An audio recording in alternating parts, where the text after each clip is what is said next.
C'est mes grands-parents là, qui avaient acheté l'entreprise ici là, au départ. Quand mon père lui est arrivé dans l'entreprise, ben, ils ont abandonné la production laitière, ils ont abandonné les fruits et les légumes. Ça, c'est principalement là, concentré dans la production de volailles et porcs. Par contre, là, au fil des années, on a délaissé la production porcine pour se concentrer encore plus dans la production de volailles. On a recommencé à diversifier l'entreprise là, avec la production d'eau blonde, puis tout récemment avec la production d'œufs de consommation. C'est sûr que je suis fier d'avoir pris la relève de l'entreprise, quand la famille revient sur la ferme pour voir où est-ce qu'on est rendu avec ça. C'est sûr qu'on est fier de ça, mais j'aime ça. On fait ça parce qu'on aime ça. L'agriculture, c'est un mode de vie, c'est une passion. Là, on met beaucoup d'heures là-dedans, on ne regarde pas vraiment la cédule, puis les fins de semaine, les congés, des fois on passe par-dessus, mais c'est un mode de vie, puis on aime ça. Là.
Ferme familiale de troisième génération. J'étais arrivé dans l'entreprise en 2000, en fait, là, avec une formation en production porcine. Au fil des années, j'ai racheté des porcs à mes parents.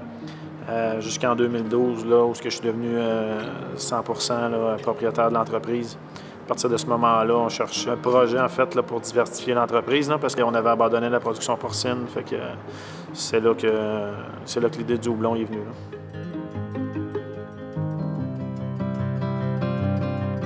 Le houblon, dans le fond, nous a vraiment piqué la curiosité. Là. Les champs de houblon, c'est vraiment particulier. C'est une belle production. Et il y avait une opportunité dans le marché à cette époque-là.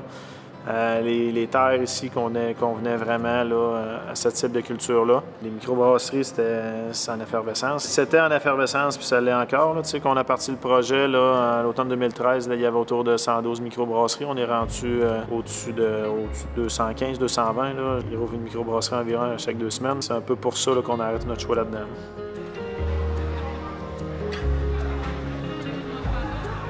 C'est sûr que c'est difficile.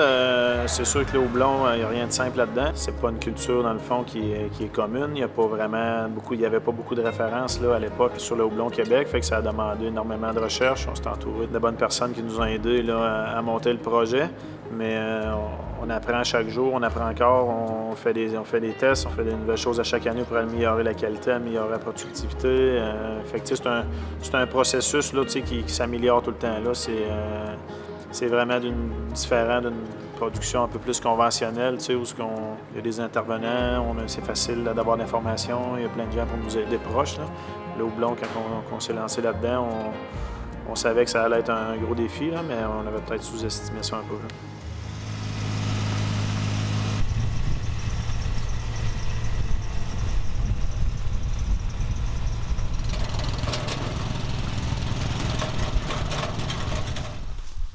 La main-d'œuvre ici, au début du projet, on a commencé à travailler. On avait des étudiants, on avait des semi-retraités. J'avais deux travailleurs étrangers temporaires. Mais tu sais, je faisais un mélange de tout ça. Par contre, plus le projet avançait, là, plus c'était difficile avec les étudiants. On est des travailleurs qui qui vont venir passer là, un 6-7 mois là, à Paraté au Québec, travailler avec nous. C'est saisonnier, ils viennent nous aider là, pour tout ce qui est travaux au champ, en fait, là, les cordes, l'entraînement des plants, l'entretien au champ durant l'été, les récoltes, la transformation. Pour moi, dans le fond, c'est de la main-d'œuvre qui est toujours disponible. C'est des super travaillants, ils sont motivés.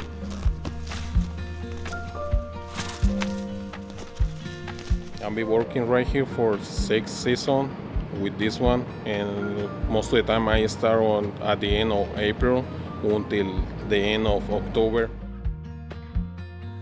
For finding this job, I got to make kind of tests over there in Mexico in a government agency. We made the test, and after we pass the test, they start to find the job right here. They check for the skills we got for send the guys right here for start to work with the farmers.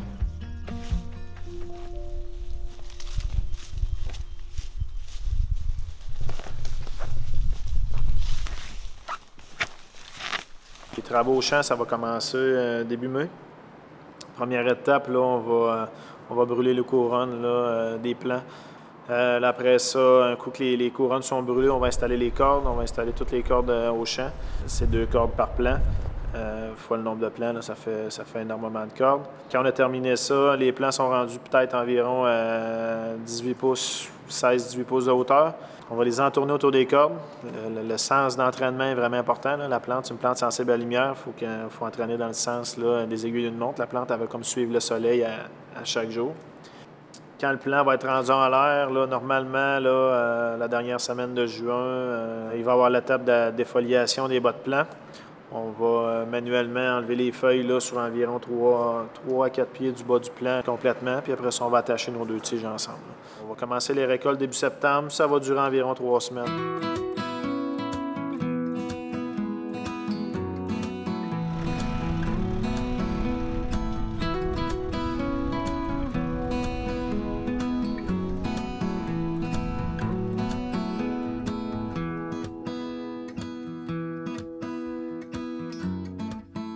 On récolte le houblon à l'automne. Exemple, cette année, automne 2019, on va vendre du houblon là, de cette année pendant toute l'année. I got to train the guys at the beginning, and like right now in the harvest, I got to train the same guys. So mainly I just help the boss to get the job done. Until we finish the harvest, we got to clean the fields. After that, we got to make the pellets, and it's ready to sell the hops.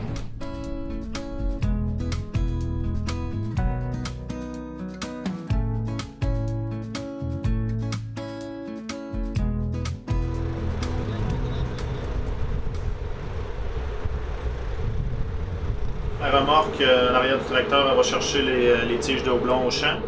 Elle va les déposer au sol en avant des 2 machines, là, des récolteuses allemandes, des Wolf. Après ça, chaque tige va être attachée une par une dans la chaîne qui va les entraîner à l'intérieur de la machine. À l'intérieur de la machine, c'est des peignes qui vont gratter les feuilles, les cocottes, puis les détacher. Puis après ça, c'est des ventilateurs, des convoyeurs avec différentes inclinaisons qui vont séparer en fait les résidus coton, tige, feuilles du houblon. Les résidus sortent à l'arrière de la machine, ils s'en vont pour le compostage, puis les cocottes sortent au centre sous la machine. Puis ça vient ici s'accumuler entre les 2 séchoirs là, pour faire une batch de houblon prêt à sécher.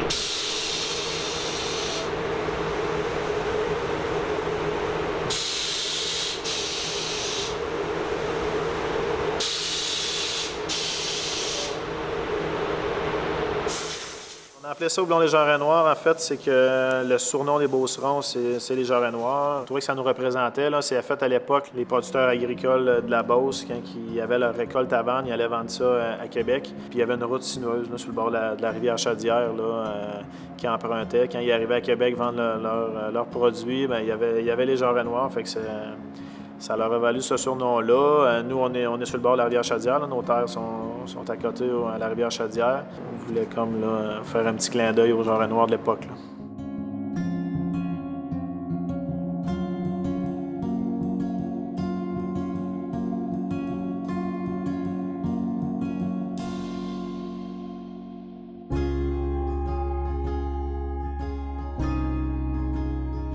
Les microbrasseries disent qu'ils font une bière locale, la bière du Québec, dans le fond, mais à base, ils transforment des ingrédients des États-Unis, de l'Europe, puis ils les mélangent ici, puis après ça, ils font la bière.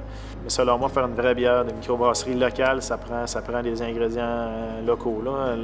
Le malt, là, il est maintenant disponible, les houblons sont là. C'est sûr que les houblons, on n'a pas toutes les variétés, on ne pourra jamais faire 100% des bières avec les houblons québécois. Là. Il y a des cultivars qui ne poussent pas au Québec, il y a des cultivars qui sont protégés. Mais avec la gamme de produits qui s'en vient, là, les brasseries qui ont la volonté de faire 1-2 bières régulières avec des houblons du Québec, c'est possible et c'est facile. Là.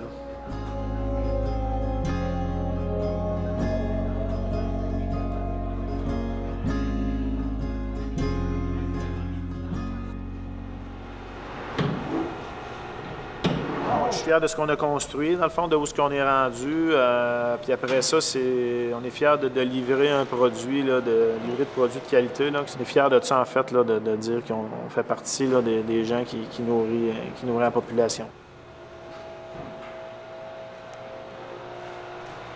It's a little bit difficult to deal with the situation because the family most of the time is talking about many things over there and we missed all those things. That's why it's a little bit difficult. They stay for 6 months out to the house without the family, just talking by phone or internet. I like beer, that's why I like a lot this kind of job. I like know how the process for make a beer, and I think I'm working in a kind of important ingredient for it.